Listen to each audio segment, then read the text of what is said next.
Hello viewers, I'm SB and welcome back to Sunless Skies, where I think we're getting very, very close to the end of our ambition. We sorta kinda have the cup now, or the queen has the cup. I'm not 100% sure how this is going to result in us being immortal. I guess let's ask her and find out? In one hand, she holds a stone goblet. Weird, man. That's a very weird thing that has happened. Hey, so now we have this cup, right? What now? I won't be able to drink from it if it's part of a portrait, because that's not how portraits work. Earning immortality from the cup is not as easy as drinking from it. No, of course not. The queen pauses. This cup holds the moment of my father's death and the final gasps of a dying realm, after all. Immortality requires a complex ritual. We must take the cup before the storm that speaks, and recite the poisoned words that killed my father. Those words were banished from all language, but there is a way I can recover them. With my moonlight, I can force a quester to relive my father's last moments. It kills them, of course. I don't suppose you'll volunteer, but perhaps you know someone who will. Hunt down either the Dismal Chamberlain last seen in Brabazon or the Final Champion last seen in London. Okay. I guess we're headed back to Albion after all this time. Weird. Alright, well, before we go to Albion, there's a couple more things that I want to do here in, I guess a couple. There's one more thing that I want to do. I want to get actual access to the Forge of Souls, right? So let's do that. I feel like we've been on this particular ambition forever. It seems like this one was a lot more complicated than the last one was. Alright. So we are currently...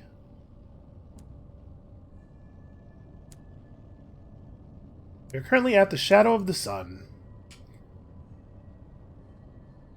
We need to get to the Forge of Souls.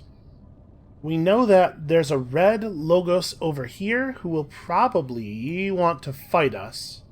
Oh, wait a minute. Don't I know that there's actually a station over here? Let's do that first. Let's go this way first. Turn off the light. That didn't work. It definitely still got aggro. Okay, well, maybe we'll just kill it and then go through the place where it used to be. That seems doable. Wow, it's really, like, approaching very aggressively here. Also, for some reason my computer cannot handle all of this red light. Like a weird, really jerky frame rate. I guess, hold on, we can kill this thing after we interact with Death's Doorstep.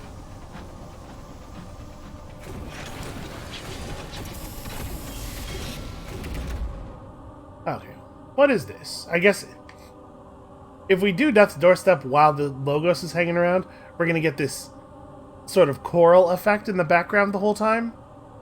Alright, hold on, I'll be back. Let's do this first. The good news is we can use the dock as cover here, just like we did the first time we killed a red Logos. So probably this will be pretty straightforward. Yeah, it's gonna have a hard time actually hitting us. And I'm hoping... Come on, come on. I'm hoping that we can get back through where it spawns before it has the chance to respawn. Oh, that's the wrong way. Okay. Yeah, I don't know what is going on with the frame rate right now. You would not think this game is very technically demanding.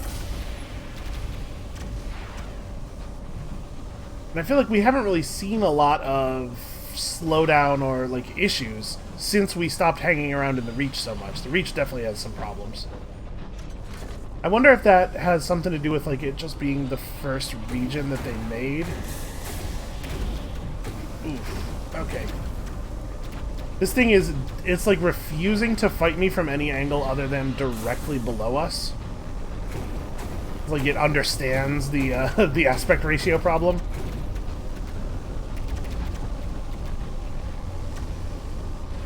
I shouldn't do this. It was a lot of damage really quickly, but if he had started firing any earlier, we could have been in a lot of trouble there. Navigator is not interested in hanging around Death's Door. Well, I mean, it does sound like a bad place to be. I get where you're coming from. Could it really be worse than the rest of this, though? Also, where the hell did the logos go? I'm sure it's going to pop up directly above me. Nope, never mind. That's almost exactly the opposite of what happened. Okay. We will handle this. This one seems a lot less aggressive than the others, though. I think it's over here now, somewhere. Okay, well, that wasn't much of a hit.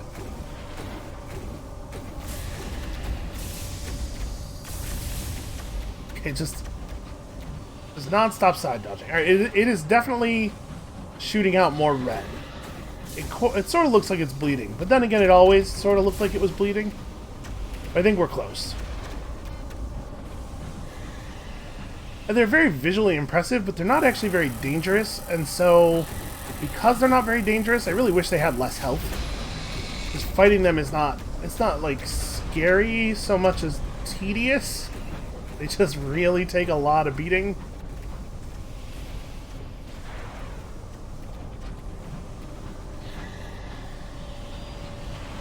I guess in a way that fits in with the theme of the place, right? It's very much about, like, the horror of bureaucracy, reducing something that is so huge, like, incomprehensibly hugely meaningful and terrifying down to paperwork.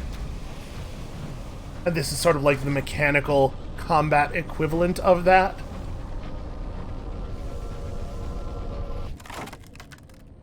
Okay. Finally, the noise ends. Should we celebrate our victory over a Prince of Heaven, or claim its cooling embers and then shove them into the engine? We probably don't need even this much fuel to make it back, so let's celebrate our victory. A stoker brings out his fiddle, a signaller her flute. The galley is raided. The bridge becomes an East End pub for an evening, and several of your crew get blind drunk. The laughter is queasy with the dissipation of terror. Okay, there we go. We have eliminated most of the non-stop background noise. There's still rumbling. There's still sort of a rumbling.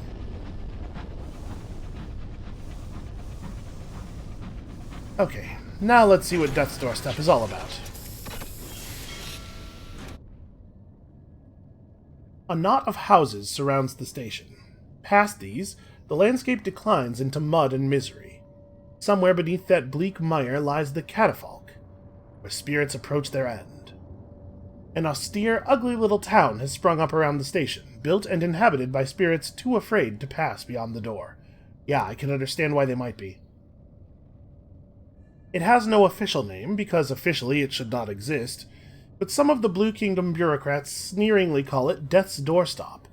Beyond it, the Endless Furrows, an endless expanse of churned black mud. Let us, I guess, wander the streets here for a moment. A town of spirits too cowardly to pass on.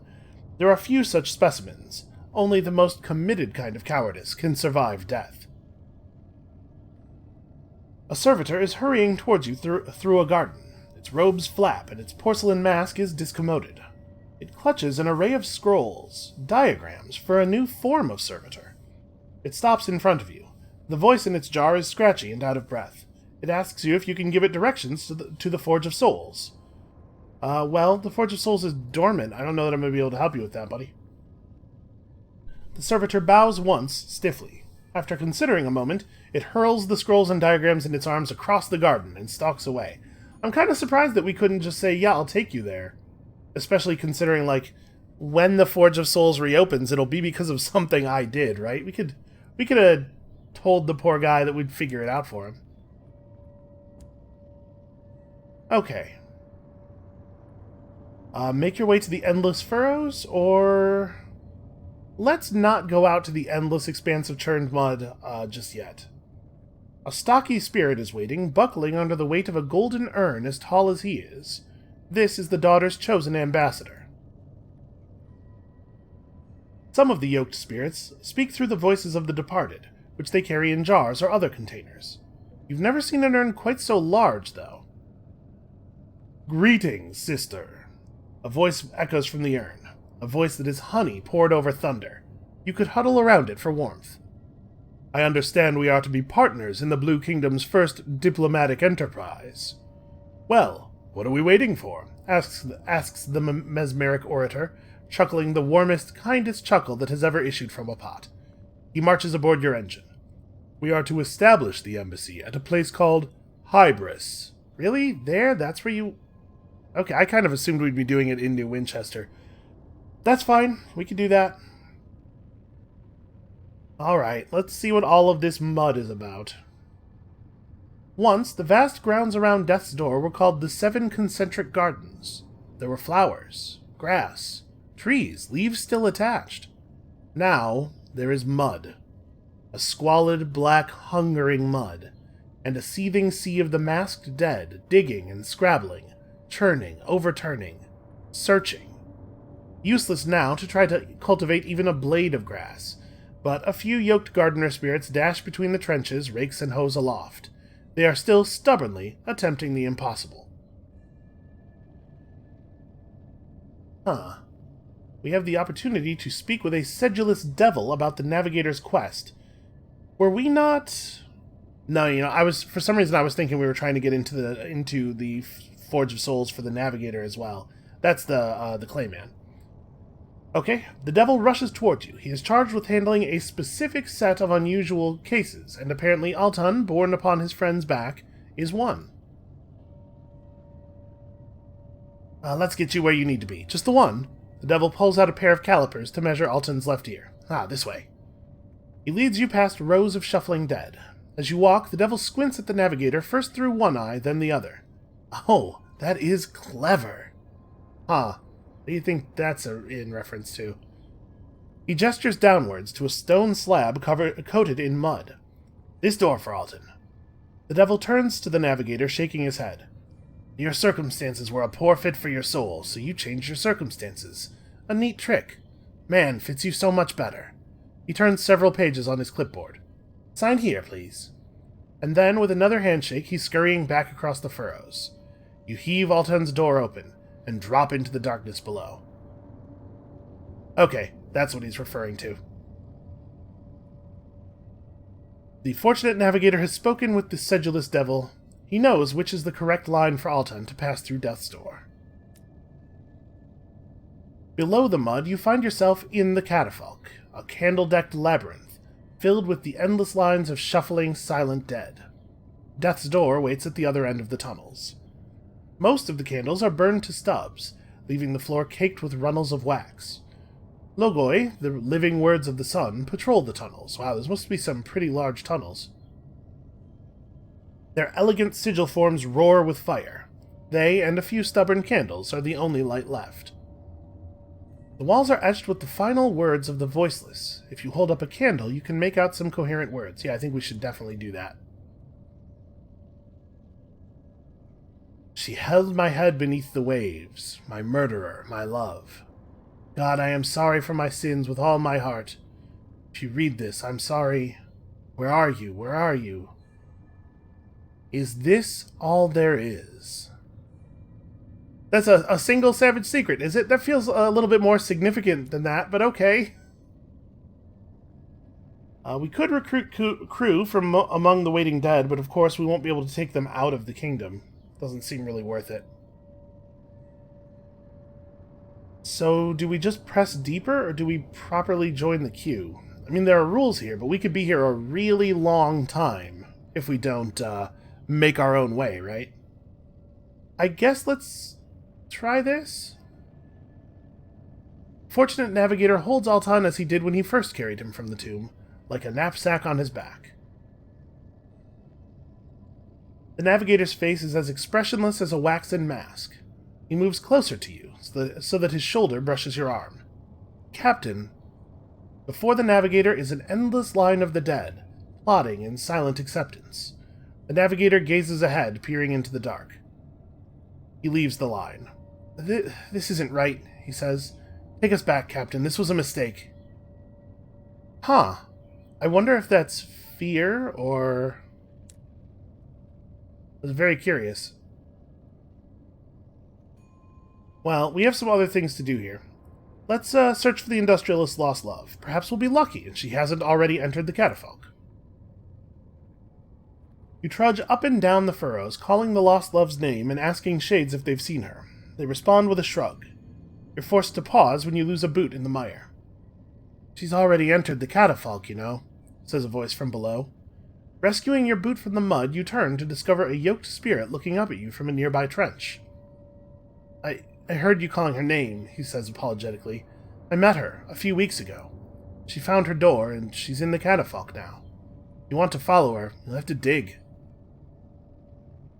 Well, should we do that, though? Is that a thing that we should do? Everyone has a door to their death buried somewhere in the mud. The trick is to find it. And to find it, one must dig. Is it possible for us to find other people's doors? Like, would we even be able to follow her this way? I guess I'm making an assumption that the place doesn't make spatial sense and that you sort of find what you're meant to find. Maybe that's not a safe assumption. Many of the spirits are digging with their hands, bolstered by the grim patience of the dead, but you don't have that kind of time. You drop into one of the trenches that crisscross the churned landscape, and walk until you find a yoked spirit with a bundle of shovels slung across her back. She looks you up and down for a moment, then shakes her head. Voiceless, she drops to one knee, extends a finger, and scrawls shakily in the mud at her feet. Would you abandon your duties, she writes? Only dead or ephemera may dig. Okay. Well, that's going to be a pain. Alright, let's try to... I think we could get into the Forge of Souls as yoked, right? I think it was just that we couldn't be antedeceased. I guess let's head to the Forge of Souls. I don't know that we necessarily want to go through all the effort of becoming ephemera and then coming back here. I don't know. Not a thing to worry about right this second. Here at the Bazaar, they would love some gemstones, and they would love to sell us some distinguished souls. Yeah, sure, I'll take these. Sorry, undistinguished souls, quite the opposite. We can buy selections of immaculate souls and also some fuel here. I mean, we may as well. I don't think we'll need it, but there's no reason not to buy a bit. Alright. Hey man, this has been your idea like basically the whole time. Are you sure? Are you okay? He was about to fulfill his childhood promise, but he turned away from death's door. Alton's corpse only reminds him of his failure. Okay, so we need nectar before we can pursue any further. Yeah, I'm very curious what happened. Sudden change of heart. I mean, I'm not going to say that it's incomprehensible.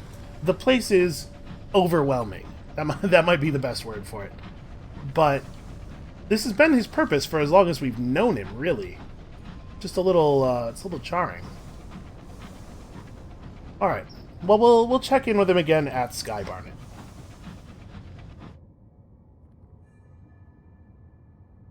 I'm kind of curious about this. We know that it can't loop back around, though. We've seen wall all around the Forge of Souls.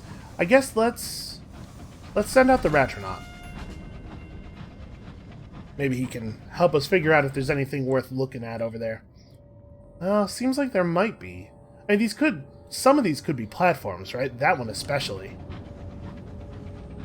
Alright, we'll take a little detour here. Suppose it's worth mapping the rest of the place out. Oh, Eater of the Dead.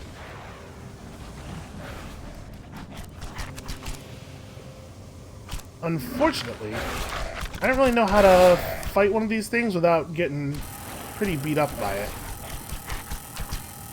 Come on, come on, come on, come on, come on, come on. Okay. Just trying not to have to fire while overheated. Yeah, I guess let's just claim a trophy. Darn it, we passed the roll. I was really hoping for a failure there. And maybe I don't want to go a long way out of my way. I'm just thinking we take a lot of damage when fighting some things here. Eaters of the Dead in particular, we don't really have a lot of ways of avoiding that. Like, if we encounter one in the open, they're too fast and persistent not to get hit by. And we'll see if we can... We'll see what this question mark is, and then maybe we'll turn around and head where we're headed.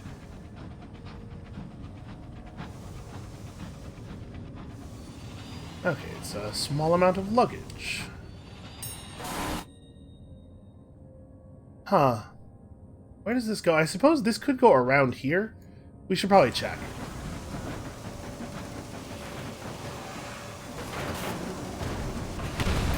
Ah, damn it.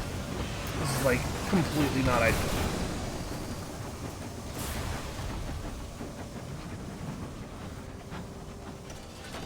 Well, the good news is, these guys seem to be using some pretty old school weapons. That looks like it might be that very first shotgun that we ever had. So we're not in a huge amount of danger. But that also suggests that we're not really going to get very good loot here. Oh, you know what? I will definitely take hull, though. 10. Man. Alright, it's better than nothing. This looks like this doesn't really wrap around all that effectively, but we need to be headed in the direction of Skybarnet at the very least here.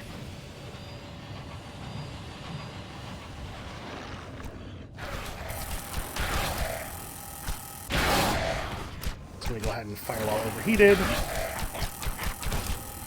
Ow, come on, come on, come on, come on. Yeah, that is a huge amount of damage. Those things suck. Damn it, we keep passing the roll. Okay, we need to be very cautious about fighting for the rest of our time here. Alright, depart quietly. We're not eating with the dead. We do not need to. Let's just stick close to the wall and keep a finger on L to turn off the headlight. Try not to get involved in any further combat. We can just make it back to Skybarnet, everything will be okay. And we shouldn't encounter another red logos down here. I'm going approximately the right way. There's still, man, a lot of distance to cover. Definitely a little nervous. Turning off the lights. Still kind of aware of us. Alright, we're cool, we're cool. We turn the light back on as soon as it feels like we're safe, because you really do gain terror very quickly.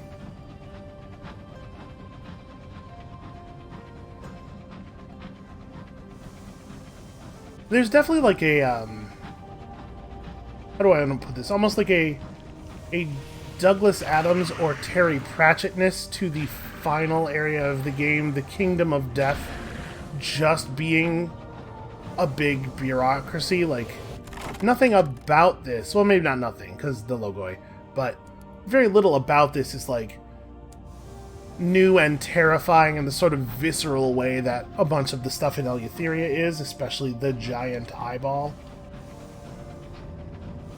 I'm going to avoid that for the moment. But this place does have a... My first feeling about it was that, oh, they're taking kind of a weird, lighter tone here.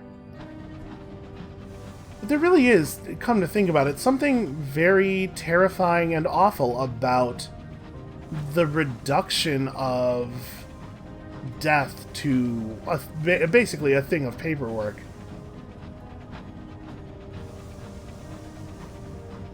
A lot of what works about cosmic horror, at least for me, I mean, this is what the genre's about, but I know different people get different things out of the same things. But a lot of what works about cosmic horror, right, is that idea of total insignificance. And this is an interesting take on that idea. Like, that death is a thing that's so important to humans, and so the understanding of death is so formational to so many things about our art and just like our society, just the way we live, because it means so much. For them to reduce it to something that is just paperwork for bored devils, like, that is actually really horrible. Okay. The other spirits here are forbidden from entering, but perhaps it will be different from you. Different for you. You are yoked or one of the ephemera. You do not know if you are welcome here. Well, fingers crossed, everyone. As you approach the gates, the few spirits hovering in the courtyard begin to cluster behind you. A grate at eye level shrieks open. A skeletal face peers back at you. Eyeball to hollow gem-studded socket. You are permitted, the unworthy scribe says in a voice of molten lead. Not the rest. The lamentation has made herself more than clear. The grate slams shut. With a long, grinding moan, the left gate creaks open a fraction. It is enough to slip into the dark chamber beyond, as the gate swings shut behind you. Okay, well, that is what we were hoping for, but now we have to wonder why. The Lyceum is a cavernous and crumbling vault. Its stone floors are covered in battered tomes and broken tablets. Creaking shelves far above you bow under the weight of disordered scrolls. A few thin rays of light filter in from holes in the towers high above. They illuminate vast stone stairs leading deeper into the Lyceum. The unworthy scribe sits at a small desk beside the gate, whispering to himself and paying no heed to you. All right. The sanctum of the fabled Forge of Souls, the library of the westernmost king. There are wonders here, long forgot. Well, not by everybody, presumably. The Lyceum is a trove of buried knowledge, the lore of kings and regents, the notes on the creation of servants of the stars. The scribes and clerks in the service of the Lamentation of Mists do what they can to organize and catalog the vast archives, but the Lamentation's work comes first. The sky around is lit with cooling sparks from the forge itself, its smoldering chimneys protected by the storied towers of the Lyceum. Here, knowledge is created. Alright, well, I guess let's introduce ourselves. The Graven's eye sockets are studded with twinkling white sapphires. His fingers drum on his stone desk, propelled by nervous energy. He adopts the tone of a tour guide. This, he tells you, is the Lyceum. It has had many purposes over the eons, but has fallen into neglect.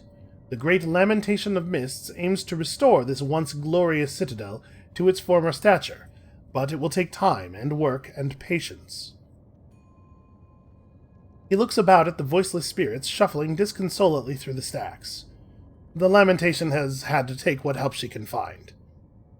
Well, I mean, it seems like there's a lot of very fine control of time in this place. You know, like I'm thinking about how the Embassy of Albion was removed from Skybarnet.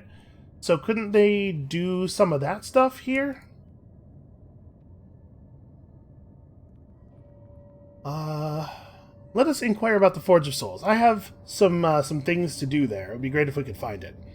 You have heard that the suns used it to fashion new life. Is it true? The unworthy scribe hisses like a kettle on the boil. The sapphires in its eye sockets dim. The forge is under the Amaranthine Edict, he rasps. For your benefit, that means that the Sapphired King has taken it under his protection to prevent against unwise use. Once it was the province of all kings. The westernmost has learned the painful lesson of that mistake. The unworthy scribe drums his fingers against the stone of his desk. Be satisfied that you have been allowed within the Lyceum. Be content with its wonders. Do they not suffice? Well, I mean, the thing is, I do have some, very important business to do. We think we might be able to bribe the unworthy scribe to take us to the Forge of Souls. With what? 500 sovereigns? And our litigator. Okay, let's try it. It is good to have somebody here who sort of, knows the social customs of the place. The spirit floats toward the underappreciated scribe, who looks as alarmed as it is possible for a jewel-encrusted skeleton to look. A tablet is produced. The jewels, studded on the scribe's bones, are contemplated, their value calculated. A debt could be paid with these, the spirit considers. The scribe is happy to show you to the forge, and to accept your sovereigns. The unworthy scribe drums his fingers frenetically against his desk. One supposes there is only so much harm you could cause. The forge remains unkindled. This way, if you please. The unworthy scribe leads you through the Lyceum, down and deeper into its vaults.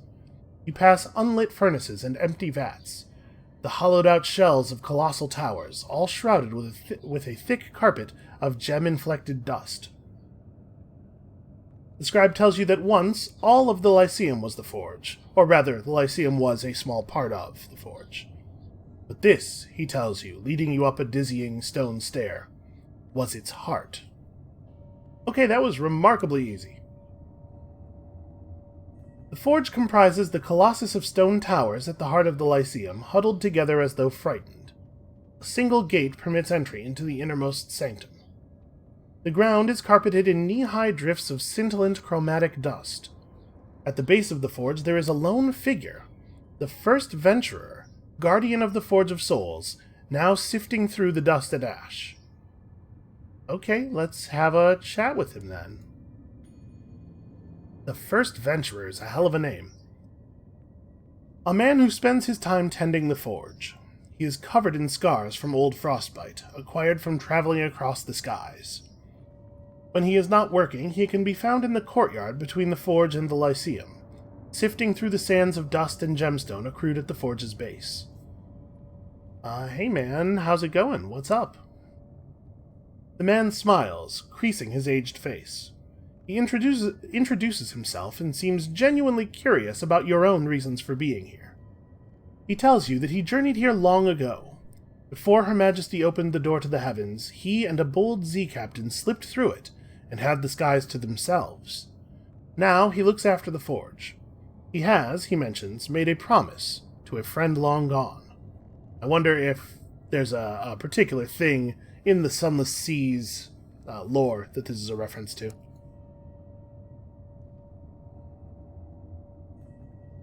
The forge is dormant. Might it be otherwise?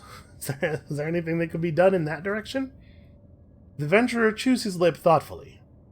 Owing to a technicality of procedure, I am custodian of the forge, but I am forbidden from repairing it. He picks up a handful of glass. It pours through his fingers like sand through an hourglass. And the Lamentation of Mists is supposed to keep an eye on me. I am forbidden to fix the forge. But you are not. If you could convince her to look the other way... There's a sparkle in his eyes. Well...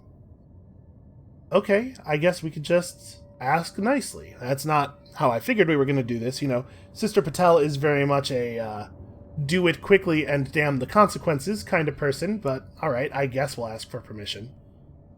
But first, let's share some stories. Perhaps he'll tell us some of his own in exchange. We certainly have enough sky stories. We could afford to part with some.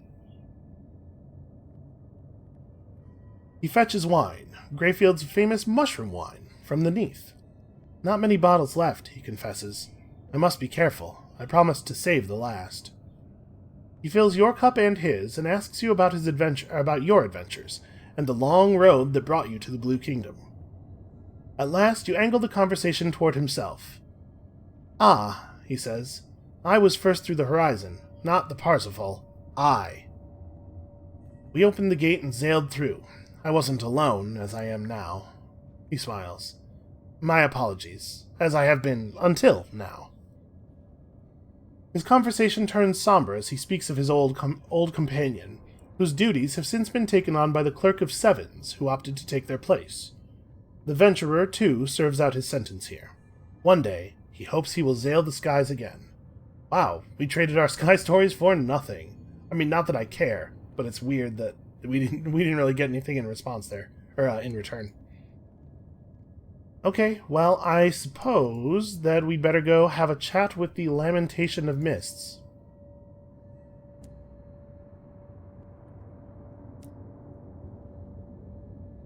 Yeah, here we go. Petition for an audience. The Lamentation has authority over the Lyceum and the Forge of Souls. Perhaps you have a need for her. The unworthy scribe shakes his head, sadly. The Lamentation prefers to choose her servants herself. It is beyond my remit to procure service for you. And besides, he glances around at the wealth of moldering shelves and scattered clay tablets. She is excruciatingly busy. Well, let's have our litigator vouch for us. I gotta tell you, I feel extremely good about the deal we've gotten on the Nameless Spirit's pay. Our litigator will vouch for us and hopefully secure a less costly means of seeing the Lamentation. The Nameless Spirit leans across the unworthy scribe's desk and whispers into where his ear would have been. Whatever was said must have been equivalent to 2 scraps of ancient knowledge, as the scribe waves you through. Sorry, what? I guess maybe we were supposed to have learned that was the price, but we never got around to that. The scribe leads you through the Lyceum and toward the Chamber of Restoration, where the Lamentation of Mists spends her days sifting through the ashes. We totally did have 2 scraps of ancient knowledge, so that would have been okay. A scribe spinster the size of a chapel rests in the center of the Chamber of Restoration. Her wings are pale as lambskin and thick as a Bible. She holds her wings to her and keens in soft utterances of fragmentary speech. She is bound by a long length of chain to a massive book, illuminated in black and gold and shackled to the floor. As you enter, her blind face turns to you. We could beseech the Lamentation for a testament of salt. We did spend the one that we had. We could beseech the Lamentation to yoke us to the Lyceum, so this is a way to become yoked if you got here by being ephemera. The Lamentation would not, technically speaking, be responsible for the restoration of the forge if I repair it. Abruptly, she dismisses the unworthy scribe. Okay, I think that's likely to be a good sign. As the great bronzewood doors swing closed, the Lamentation crawls closer to you, softly keening as she leans over you. You must use the forge to make new scribe spinsters for her. Her tone is insistent, desperate. They were made here once, before their library was destroyed. Then you may do as you wish. The Amaranthian edict over the forge would not be broken so long as nothing new was made at the forge. The westernmost king would not concern himself with that. She's been alone for so long, and her work at the Lyceum would only benefit. She drifts away from you, still whispering. Huh. I mean, there are a lot of scribe spinsters. Does she really... Okay. I can do that. So long as nothing new was made at the forge. She says right here, make new scribe spinsters, but I guess it means no kind of thing that was not made before? Well, while we're here, I'm going to beseech her for a testament of salt, I guess, because it seems like it could be a useful thing to have another of, and I don't know how else we would get one. The trials for the testament of salt take place in the sepulchral archives below the reading room. Lazulite pillars, thick as the ribs of a colossus, hold up the many-vaulted roof. Great windows bereft of glass allow sunlight to flood in, bright as death. All but the nearest pillars are obscured in splendid immortal radiance. 3 bodies are required to test the validity of your claim. Should you fail, punishment will be visited upon them. I don't know if I feel comfortable with that. You know what? I'm not going to do this. If we find that we need another testament of salt, we have a way of coming back to get it now. But I'm not going to put up 3 people's lives for a thing that we maybe might find a use for, maybe. Let's just bounce here. Okay. Ask whether you may visit the Clerk of Sevens. Beside the vast gates is a door barely taller than you. Its bronze plaque is etched with words in several languages. One of them is English. Does that mean one of the languages or one of the words? Probably one of the languages, because it probably says Clerk of Sevens on it, right? The unworthy scribe opens the door for you. The skeleton's eyes wink in the light. The clerk was a Londoner once. Perhaps you'll get along. The room is lined with shelves, filled with tattered files and crumbling journals. At the center is a large, ornate wooden desk, the type you'd see in a banker's office in London. The clerk sits on top of the desk, reading. She leans against a vast stack of dust-covered papers. She glances up from her book. Her smile is quick, mischievous. Mischievous. I always say mischievous, but there's not an I after that V. Hey. Hi, who are you? Few humans, living ones at least, hold positions of importance in the Blue Kingdom. And her title is not informative. Well, I'm cataloging the number 7. Oh, okay, I guess her title is informative. She shrugs helplessly. All history, science, law, art, fiction, every and any occurrence of the number 7, I record and file it. It could be worse. I could have the 6s. Can you imagine doing it for the 12s? I would think the 3s would be the worst, personally.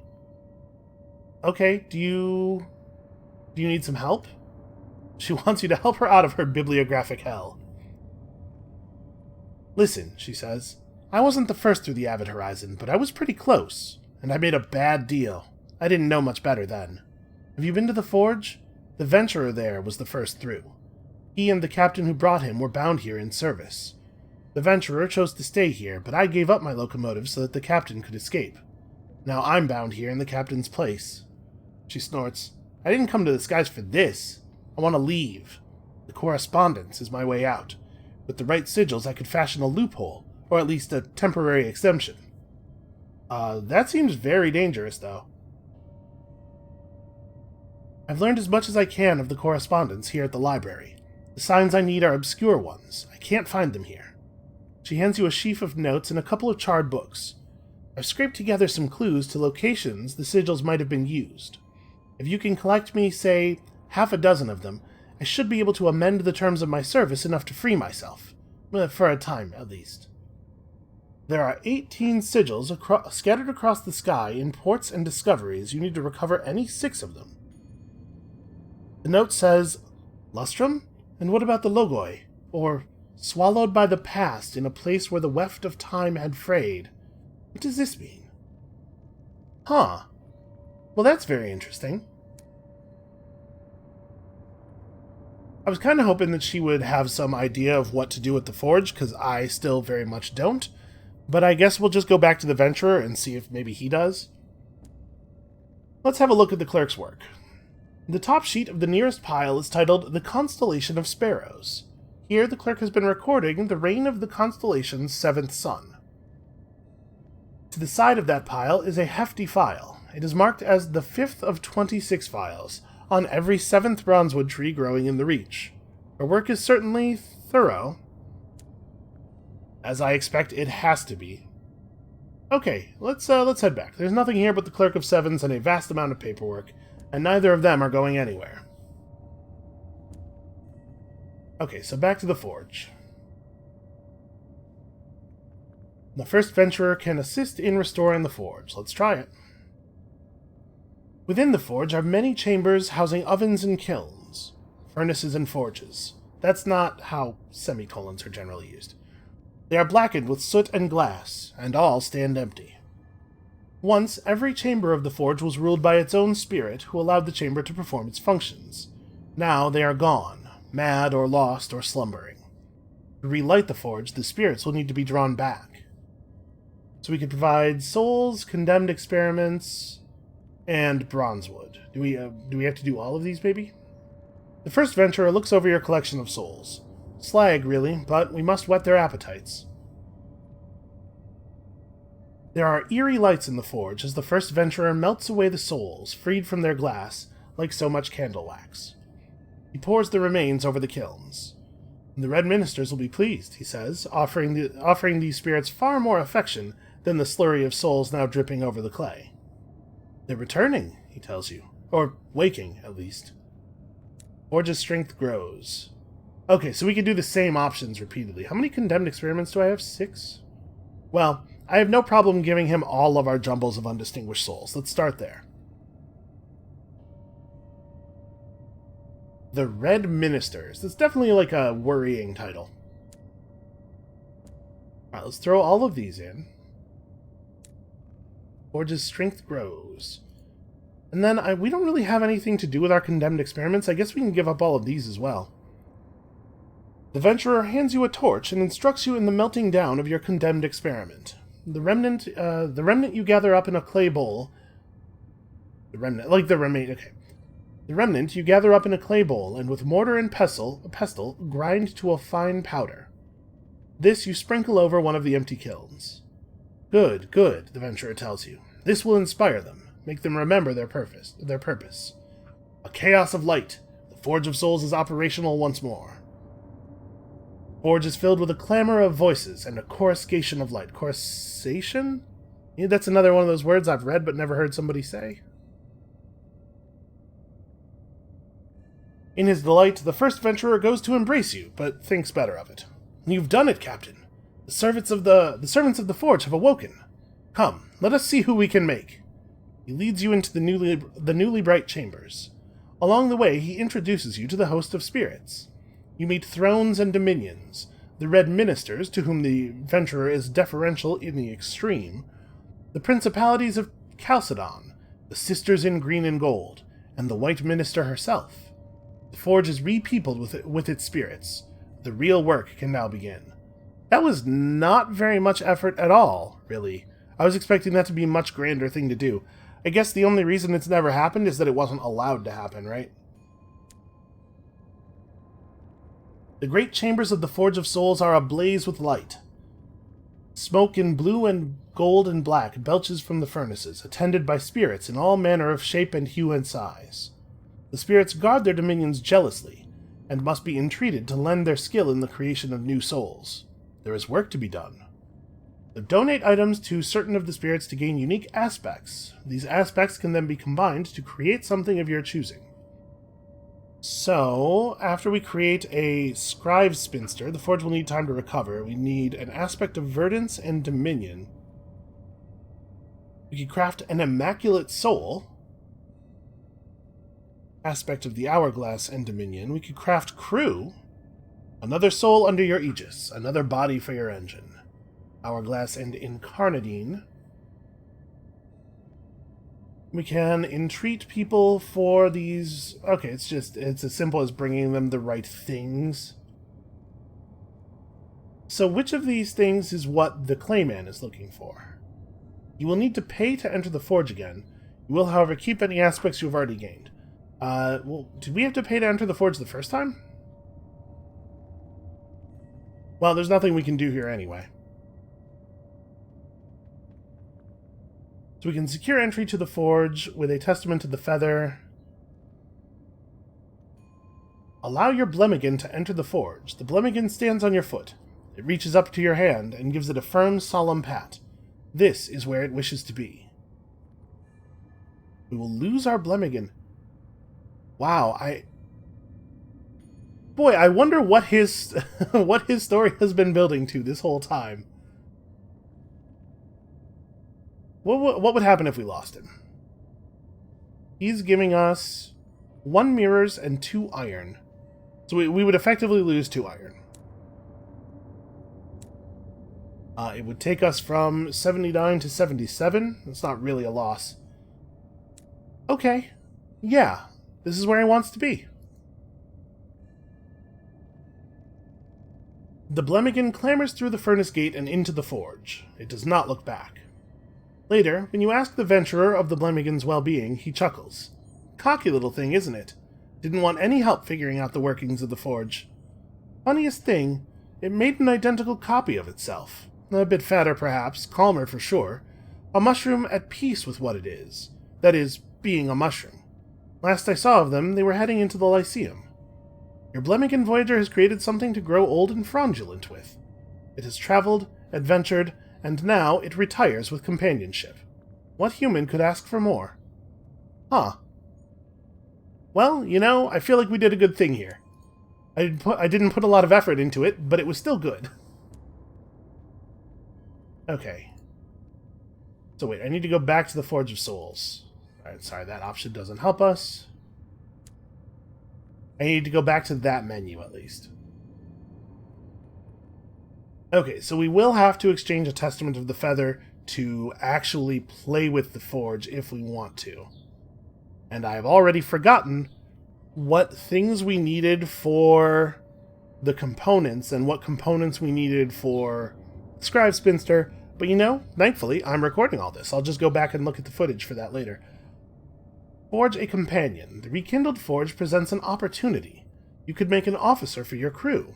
One constructed to your precise specifications, free from any complications into which you might otherwise become entangled. Huh.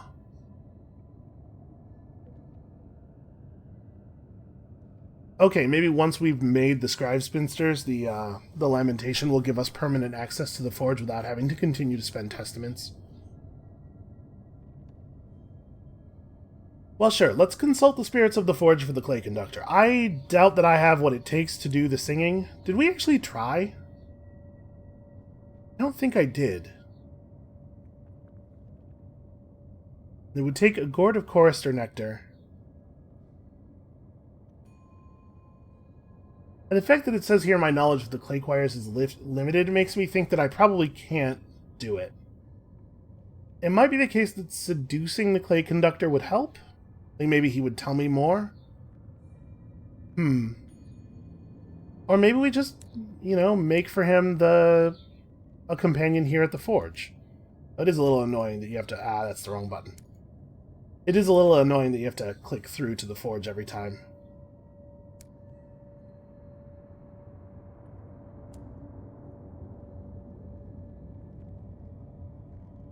Yeah, I guess at the very least we could do a consultation, right? Their voice must be perfect, the conductor implores, his eyes bright. The sisters in green and gold raise their limbs, as though shrugging. The red ministers are implacable behind their woven masks. The principalities scurry away from you and will not consider your request. It turns out these spirits not actually super helpful. Only the white minister, bearing her voice in a silken casket, consents to hear you out. She informs you that a new soul requires a template, but the Amaranthine Edict forbids new templates from being created. If one wishes to receive an exemption, one must visit the sun's daughter at death's door. You will need a testament of salt to petition her. The Clay Conductor punctuates all of this with a grumbled monologue of impatience. Well, shoot, if we had gotten this before we went... Alright, I do feel like we owe this dude something for having kept him waiting for so long.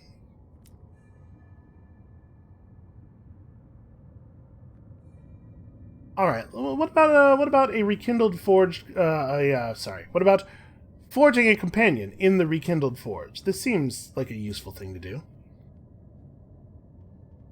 You do not express your desire aloud, so the white-robed spirit who appears to float towards you must have caught the movement of your head as you surveyed the forge for a suitable chamber. The robes appear almost liquid as they ripple through the forge toward a filigreed brass door, warm to the touch. The heat that engulfs you on the other side makes your skin prickle and breath catch. You are inside a tiny chamber, immaculately clean, despite the smoke billowing from the furnace set into one wall. At the center is a stone plinth bearing a crumpled object 6 feet in length. The crumpled object on the plinth is an empty sack of leathery skin. Its head is featureless, but for a mouth and 2 ragged holes where eyes should be. The spirit places 4 nearly labeled vessels beside the skin. Each contains a soul. It's probably supposed to be neatly labeled, right? The one you select will determine what your companion becomes. As you consider your choice, the spirit stares at you. It could be an illusion, but their facial features appear to morph in the flickering light of the furnace. So, a poetic, studious, elusive, or pugilistic companion. Strengthen hearts, mirrors, veils, or iron. That's interesting. So we don't really need iron or mirrors, right? We're well over 75 points on both of those. My veils is pretty good. I know that we've been intentionally avoiding gaining hearts with this character. But Sister Patel is not good at convincing people to do things for her, not honestly. But that doesn't mean we couldn't hire a companion who's good at it, right? A sensitive officer who can turn the experiences of your voyage into literature. And it does seem a little bit appropriate for him to sound a bit like the Archivist, given that the Archivist is the only reason she's on this voyage in the first place, right? This is sort of like, sort of like an ode to the erstwhile Archivist. A thank you that he will never receive, that really we will be the primary beneficiary of, which I guess makes a lot of sense for Sister Patel's character. Let's forge a poetic companion. The spirit pumps scalding water into a copper bath from a pipe beside the furnace. Steam fills the room, but while your clothes stick to your skin, the spirit's robes flow weightlessly around its insubstantial frame. Once the bath is full, the spirit gestures for you to stand back. It uncorks the green bottle and takes a deep and reverential swig before emptying it into the water, which froths up immediately. The spirit lowers the skin into the foam where it softens, ballooning as the mixture bubbles through it. When the bath is cooled, the spirit lifts your dripping companion out and lies it back on the plinth. Companion has a body. Acquire some ministry-approved literature or a hogshead of starshine to fill it. Sorry, a hogshead of starshine? We don't often see new names of things at this point in the game. A hogshead of starshine. A visionary companion or a pragmatic companion? I mean, a pragmatic companion, that makes sense too. Your companion is still no more than wet skin, one limb spilling off the plinth and dripping onto the floor. Its fingers convulse with the first traces of life. The spirit hauls an enormous book off a shelf. With their oddly elastic fingers, they leaf through the brittle pages to a chart detailing the relationships between characteristics and substances. Most rows are illegible, obscured beneath furious scribbles of red ink. Only 2 remain. This seems like a more fitting tribute. But I don't know where to get a hogshead of starshine. This is not the first time we've seen this icon. I recognize this because I remember thinking that the big purple eye was really weird. Does the big purple eye mean that it's contraband? I wonder if this is a bit of contraband, and that's why we're unfamiliar with it, because we really don't know anything about the whole smuggling contraband system. Okay, I do not have what I need to make the desired companion. I wish to give the matter some thought. We're going to come back and figure this out. Yeah, maybe we got to go talk to that guy. Shoot, I can't remember what it's called. But there's a station near London. Wit and Vinegar? Something like that. Those guys were trying to talk to us about contraband, and I just sort of waved them off. But maybe a conversation is worth having at this point. Okay, let's leave for now. I think we're done here. We're gonna go back to Sky Barnet. We're gonna get the honey. This will go around. I hope we don't run into too many more hostile things. We're gonna get the nectar necessary to console the navigator. And then we have some decisions to make. It's possible that going back to Albion is going to... Oh dear. You emerged from a recent battle with what initially appeared to be superficial damage, but now your chief engineer tells you it conceals a deeper structural issue. Unless it is fixed, the integrity of your hull is at risk. Leave it. The scars will speak to your courage. You will suffer additional hull damage. Here's the thing. I have 22 hull. I can't afford to suffer additional damage. And I am not going to be able to convince the crew to go out on the outside of the engine for us, so I guess I'm going to fix it myself. The more damaged you are, the harder this will be. It's a good thing our Veils is as high as it is. Clambering across the hull, you reinforce several of the braces that support the locomotive's plating. Then you pause to admire the view. You stand upon the cusp of heaven. A sprinkle of stars gleam coldly ahead. Below, celestial mists roll and boil like a witch's stew. Somewhere in the distance, a scribe spinster wails. The sky is at your feet. That sounds truly horrifying. Okay, there's a cantankery up there. I'm not going to slow down to fight it. So there is going to be a blue logos around here somewhere, and I'm hoping that that will ward off any other enemies that we might encounter. The blue logos is like around here, I think. We've never seen anything hostile in Makoto Sound. I think we should be able to make it back to Sky Barnet, and once there, we should be able to repair our engine pretty easily. We have plenty of gratitude. Now, this will give us an opportunity to learn whether gratitude always fully repairs your engine, or if it just repairs it for a large enough amount that it has always been a full repair for us. Which is not necessarily information that's going to be terribly meaningful. Like, I don't know what we would use that information for, but it is a thing to learn. You know how we feel about learning. Excuse us, guys. Just passing through. No need to pay attention to me. That cantankery is in some real trouble.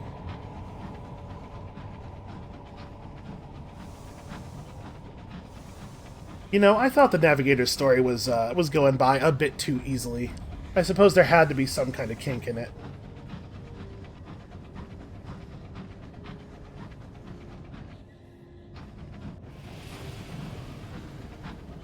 Oh, I didn't actually equip the cat as a mascot.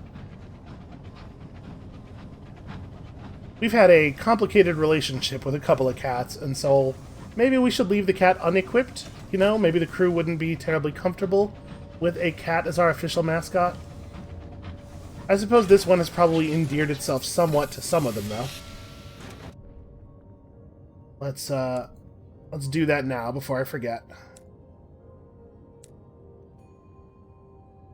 Okay, I'm not going to bother taking on crew. We are going to repair the locomotive. Okay, it does say completely repair here. We have tons and tons of Porphyry Quartz gratitude. 2 smiling devils emerge from the court to repair your locomotive. They are complimentary about it, but use words like quaint and charming. They know their way around a gasket, though. Hey, good enough for me. Listen, they can make fun of my train all they want, as long as they fix it. Alright, let's go up to the court and turn in our port reports. No reason not to. A Crimson Promise would require 7 points of gratitude. I think we have 1 or 2. This is something we really haven't seen a lot of. Not that we particularly need to. Okay, to the bank, to grab some nectar, and then to our officer's quarters.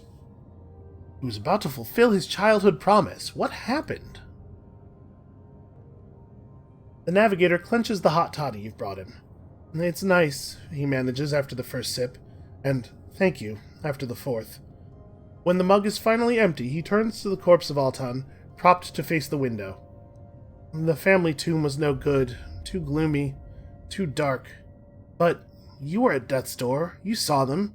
Altan deserves better. He puts his mug down, meets your eyes. I've been thinking about alternatives. He must have a sky burial. It's not traditional, but I think it would appeal to Altan's sense of poetry. I need to leave him somewhere in the high wilderness. But where? Ooh. Boy, that's a big question to ask me. Don't you think you would know better? We could suggest the Most Serene Mausoleum. I don't know if that really fits. It's just sort of where all the dead go. I mean, I guess not all the dead. Only those in high favor. It is an exalted place, but it's a little... I don't know. It has majesty, but it lacks poetry, I think. There's not that much poetic about being buried where all the other people are buried. We could cast Altan into the tumultuous throes of frenzied time. A weft of unraveled time. Huh. That's a phrase that we've seen recently. It would be tremendously dangerous to get there. That's an adventure itself. That actually might work.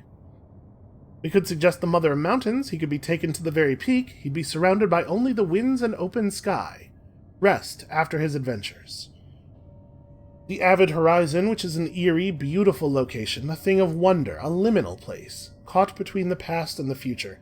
I don't know if that's a cool thing to do to somebody's corpse. You know, to leave them caught between the past and the future, that almost feels disrespectful. Or Titania.